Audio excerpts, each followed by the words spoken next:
what's up guys? This is Dropship Tyler. Hi Gambrell. So we're gonna do something a little bit different tonight.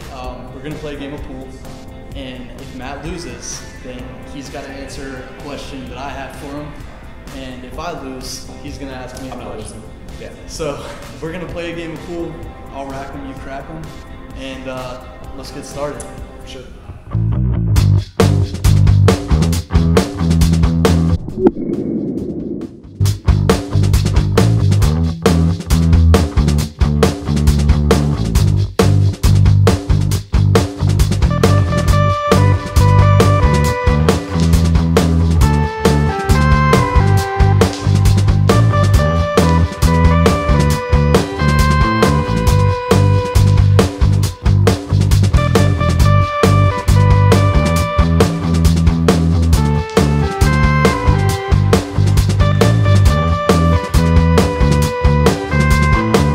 You can't be thinking about misses, you gotta be thinking about makes.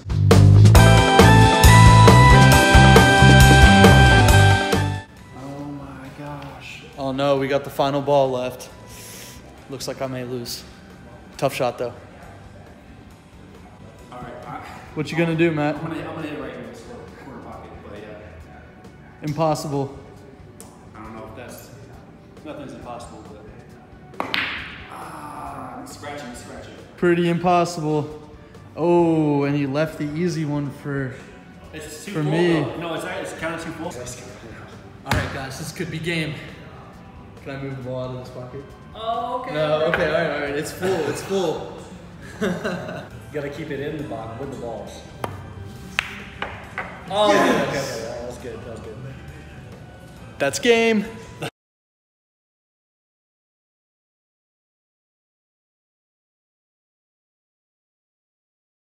Maybe trying to invest in something that does have liability outside of dropshipping, specifically FBA. A lot of people always want to do FBA, but if I could have done it differently, I would have wanted to do it myself, just because there are risks and liabilities. And when I transitioned, some of my business to the FBA side, there was things that happen, and things that do happen where you can't always predict, and something that does occur that you don't have control over, and you have the liability of the inventory, it can definitely be a huge regret where you're not necessarily liquid. I would just say that doing a certain amount of investment, for me personally, like I invested in a certain amount where I didn't really have to.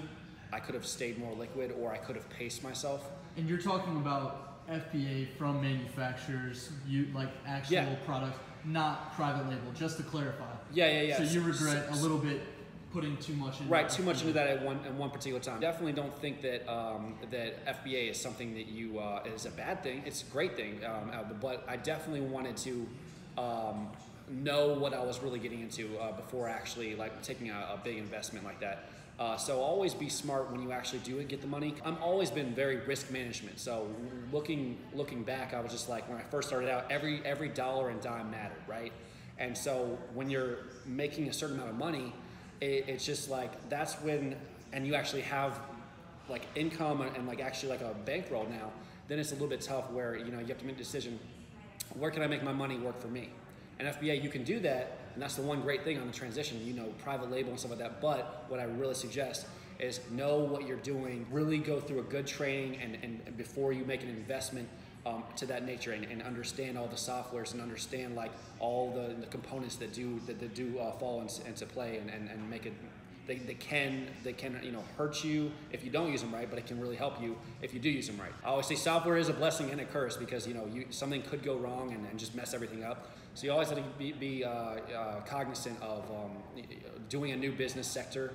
There's so many different ways to make money on Amazon, and so just knowing what you're doing before you actually, like when you have that money and you've made that money, which of course you're watching the course on the dropshipping side, understanding that, and then taking that money that you're making and actually investing in a smart way, okay, that you understand. And in any business, for that matter, always knowing before you jump in, both feet, obviously. That's the whole thing that with dropshipping, I never really actually had to jump in with both feet. I actually only had like my toes really, in the water, to be quite frank. But you know, it's great to just be able to scale to something, make a certain amount of money, and then be able to invest in something such as FBA. But just my biggest suggestion is just knowing like what you're doing when you're getting into that. Dropshipping, like if something happens, then you can kind of like, okay, well, I guess I'm just gonna transition to this, or I guess I'm gonna go to only wholesale dropshipping, or I guess I'm just gonna do private label. You always have a pivotal point when you're, you know, when you're doing it. So that's why I do kind of like the ability to start with something that, you know, you don't have to always go, you know, head first, or, you know, just have all these things that are going to be a huge pull on your, you know, your wallet and your bank account, because you don't want to have that initially. You don't want to have to stress out about it. You want to just pace yourself as you go, as you get more comfortable and more understanding of what you're doing, and you definitely are aware of all of the factors and things that do change.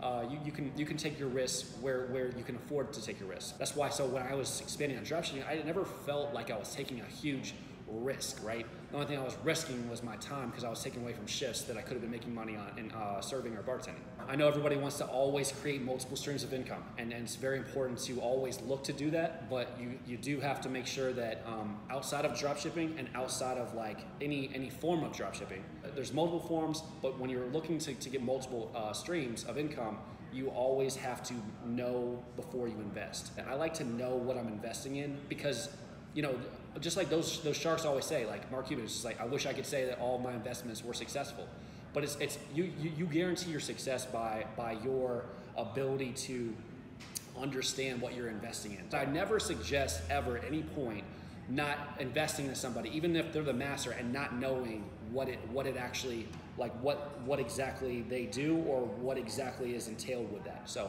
that's definitely my biggest recommendation there. All right, guys, this was Dropship Tyler, Matt Gambrell, and thanks for hanging out with us in Matt's Clubhouse. Hope you guys learned something from Matt. Got to beat him in a good game of pool, so you got to witness that. But yeah, thanks guys for watching, and please subscribe to both our channels and like this video if you like it. Go ahead and share it with your friends, and yeah, thanks. Yo, again. Matt, what car are we taking home, man? The Lambo? Let's get the Lambo, dude. All right, let's do it. Oh wait. Oh! You taking the BMW? Oh man. I gotta take one last look at this thing though.